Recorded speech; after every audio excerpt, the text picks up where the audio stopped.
I'm Christine Persichetti with this current news update. Another blow to the Haitian community here in the diocese. Guy Sansaricq, the first bishop of Haitian descent both here in Brooklyn and in the U.S., passed away over the weekend. Profess our faith.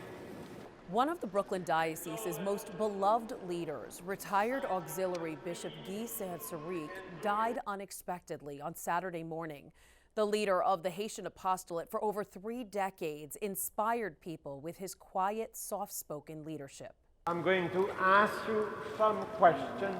Nicholas DiMarzio, who knew Bishop Sansaricq since the 1980s, spoke to us by phone about the sad news. He was a leader. He wasn't boisterous. He was calm and directed in all that he did, and that also inspired people. America's first Haitian Bishop Guy Sansaricq was born in Haiti, the youngest of 9 children. He attended the seminary in Canada and was ordained in Haiti at the Cathedral of Port-au-Prince in 1960. Soon after, he was sent to minister to Haitian refugees in the Bahamas and then sent to Rome to study at the Gregorian University. Do you believe that there is a God, Father Almighty? He came to New York after his family fled to Queens in the late 60s because of Haiti's oppressive regime. But Bishop Sansaricq never forgot his people or his homeland. Bishop DiMarzio remembers his commitment in the Brooklyn diocese, where he worked with the Haitian community in almost 20 different parishes. He has, kept that National Haitian Apostolate going for many years. He had a blog, I think, and a newsletter that he shepherded. So we kept in contact with the Haitian people, not just in the diocese, but nationwide, exactly, and really beyond. He was ordained an auxiliary bishop in 2006 and officially retired in 2010. Bishop Octavio Cisneros also knew and worked with Bishop Sansaricq for decades. He was a leader for his people, for the Haitian community. Above all, he was a pastor. Bishop Sansaricq was born in the small town of Jérémie, Haiti in 1934, the youngest of 9 siblings. In 1948, he began his seminary education in Haiti and then Canada and was ordained in 1960 at the Cathedral of Port-au-Prince. In 1971, he arrived at the Sacred Heart Church here in Cambria Heights, Brooklyn. 16 years later, the U.S. bishops assigned him to head the National Haitian Apostolate. In 1999, Pope John Paul II promoted him to Monsignor. 17 years after that, he was consecrated Auxiliary Bishop of Brooklyn. Bishop Sansaricq passed away on the eve of the 15th anniversary of his episcopal ordination. He was 86 years old. The faithful feeling a great sense of loss across the Diocese of Brooklyn, especially within the Haitian community. We spoke with those who knew him well. Father Hilaire Belazer, who worked closely with Bishop Sansaricq for years. I'm thankful to God for the kind of person he was, also for the legacy that he has left us, a legacy of love and service. As I said, he's really an icon for us, for the Haitian clergy.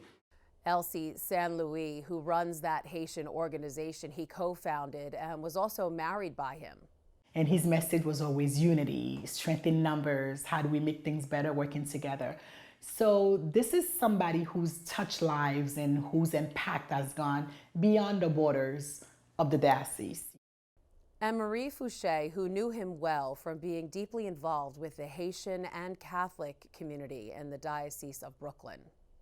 Regardless of your class status, your educational background, you were a human being, a child of God for him.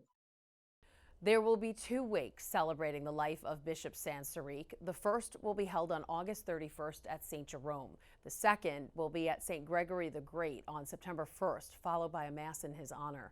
His Mass of Christian burial will be held at the Co-Cathedral of St. Joseph on September 2nd at 11 a.m.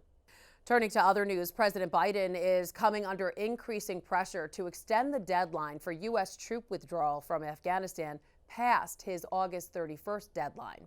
The president says the pace of evacuations has greatly increased, with tens of thousands of U.S. and Afghan civilians being secured since the Taliban's takeover. The Taliban, however, is leveling threats, saying the U.S. must hold to that August 31st deadline or else. Meanwhile, Catholics here in the Diocese of Brooklyn are lending a hand to Afghan refugees. Join us Tuesday as our Emily Druby reports on those efforts. Again, that's Tuesday on Currents News. A big step forward in the fight against COVID. The FDA on Monday fully approving Pfizer's vaccine, replacing the emergency authorization given to the shot in December. Recent polling suggests that roughly 1/3 of those unvaccinated said they'd be more likely to take the shot once it received full FDA approval. Meanwhile, signs that Cardinal Raymond Burke, who's been hospitalized for COVID, may be improving. The Shrine of Our Lady of Guadalupe in La Crosse, Wisconsin, says that His Eminence is off the ventilator and is out of intensive care.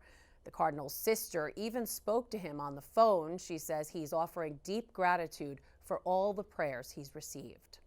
And Monday was moving day at the governor's mansion. Governor Cuomo delivering his farewell address.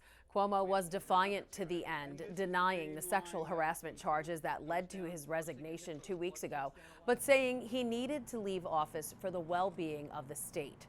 Cuomo will be succeeded at 12:01 a.m. Tuesday morning by Kathy Hochul. That is this Currents News update. The newscast will be back to its full length this fall when we move to our new studio.